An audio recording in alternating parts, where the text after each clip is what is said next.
morning here, and there's a lot of work to do today. I wanted to do a quick video on lead breaking and recall on your pups. And I guess these guys won't be in the video. Angus, hush. Molly, hush. Anyway, let's get right to it. Lead breaking is important. Recall is even more important. I mean, if your dog won't come to you, it causes a lot of problems, son. It can cause a lot of problems when they're about to run in front of a car. You got to be able to turn your dog back. It doesn't take long. It's not difficult, but you have to put some effort into it. Lead breaking, I thought about making a short video of, but it's really simple. You pick a shady spot with a lead with a puppy. Preferably get the puppy up, 12, 16 weeks, somewhere's in there. And then you put a lead on the puppy and you tie the puppy. Okay, you make sure he's got plenty of water, set him up where he doesn't get tangled up, put him in a shady spot, don't put him out in the sun.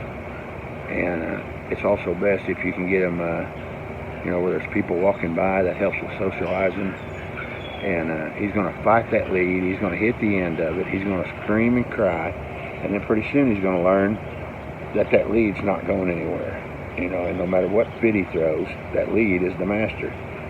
And it's pretty traumatic for the pups, first hour or so. It just takes one afternoon and their lead broke, okay? So when they quit hitting into the lead, get them plenty of water because they're going to get worked up. They're going to get hot even in the shade, so do it in the cool of the day. Do that a few times, and then take the dog out on the lead and work him. He'll quit pulling on it, he'll quit hitting the end of it. And pretty soon he'll start walking with you. And that's really all there is to lead breaking a puppy. You can make it more difficult, you can make it fancy, you can make him heel if you want to, but I don't need all that. I can do that. Smart dogs, it's easy to do. I just need them to work on the lead without hitting the end of it. As far as recall, I was looking through my computer, and we got some old dogs a while back. We kept them one summer for a guy. Nice dogs, really liked them, but they had not been worked with at all. In fact, one was 3 years old. Her name was Annie, and she didn't know her name. So the first thing we did when we brought them in here was vaccinate them and worm them before we got them around our dogs. And then we started working with Annie on her name. We spent a week getting her trust and stuff, petting her up. She's a pretty shy dog. And then what we do is we put her on the end after she knows her name. We call her Annie. And then we start with the here command. We make it simple. One word or here followed by their name. And then here again. For instance, here Annie, here. It has to be something they can distinguish real easy. And then we put her on the end of the 100-foot clothesline rope. And we gently call her name. And say here Annie, here. Repeating the command over and over and just gently pulling her towards you. Not jerking her and getting her attention, not yet anyway. Gently pull her towards you several times. When she gets to you, pet her up like it's the biggest thing in the beholder. Go 100 foot away and do it again. And repeat that over and over. Repetition is the mother of learning with these dogs. So, if you wanted to learn something, you do it over and over and over. And a smart dog will pick it up real quick. And you'll see Annie in this video. At first, she doesn't respond well. In just a few minutes, she's got the command down. Here, come here, girl. Here. Annie, here. Annie, here. Annie, here, baby. Here. Go on, Annie, baby. here. Here. Annie, here. Here. Here. Here. Here. Come here, girl. Here. Here.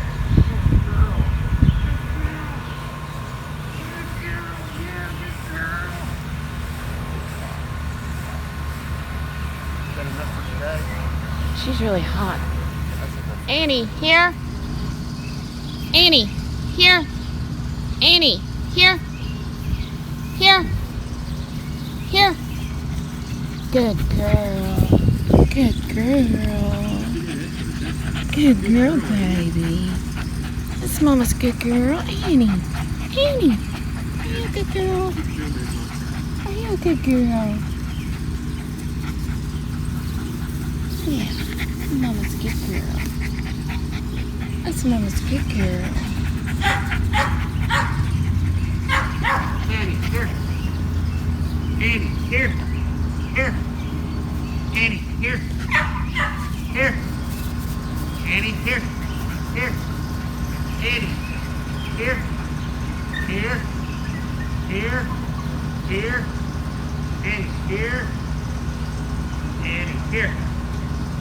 Here. Annie, here. Here. Annie, here. Here. Here. And then you have to work on it.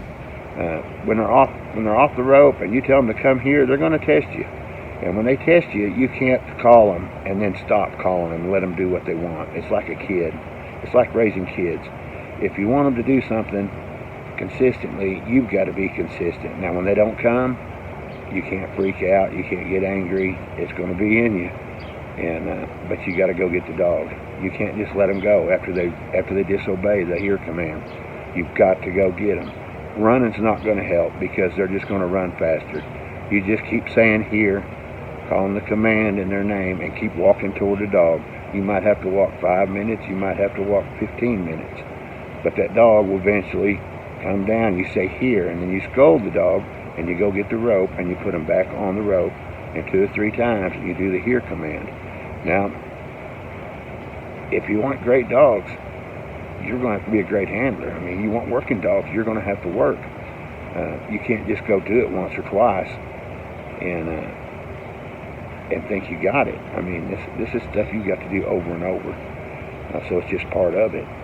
You decide what you want and what the effort you're willing to put into it. And that's really all there is to recall with a dog. Again, you can make it harder, you can make it fancy. These smart dogs, you can make them do anything. Personally, the hear command's important to me. People are impressed. Every dog I have, every dog has great recall. I took some out, met a guy on the internet, good friend of mine, met for the first time. Been talking for 6 or 7 years daily. Met for the first time a while back, drove across the state to meet him, and I took one of my dogs, and he was just impressed. I could tell that dog, do this, do that, go here, go there. And that's not fancy training. That's just being consistent and doing it over and over. That dog will work for you. That dog wants to work for you. But you've got to show the fortitude and show that dog that, you're the alpha. He works for you. He's part of your pack. You're not part of his. So that's it on recall and leash lead training. And I hope the video helps some of you with your pups. But just remember, I mean, there's nothing more important than recall. Your dog's going to encounter a lot of dangers in the woods or in urban settings, in towns and stuff. You've got to be able to call your dog out from front of a car, or if he's getting in danger and trouble. Recall has to override everything in that dog's mind, and sometimes it's difficult with game, even impossible. Game drive's just too strong. But usually in an urban setting or around town and there's a car, you can call your dog out of the street. So you're going to have a more enjoyable life with your dog, whether you hunt or not, if you teach them to recall. And I hope you enjoyed the video, and I hope you guys find this helpful.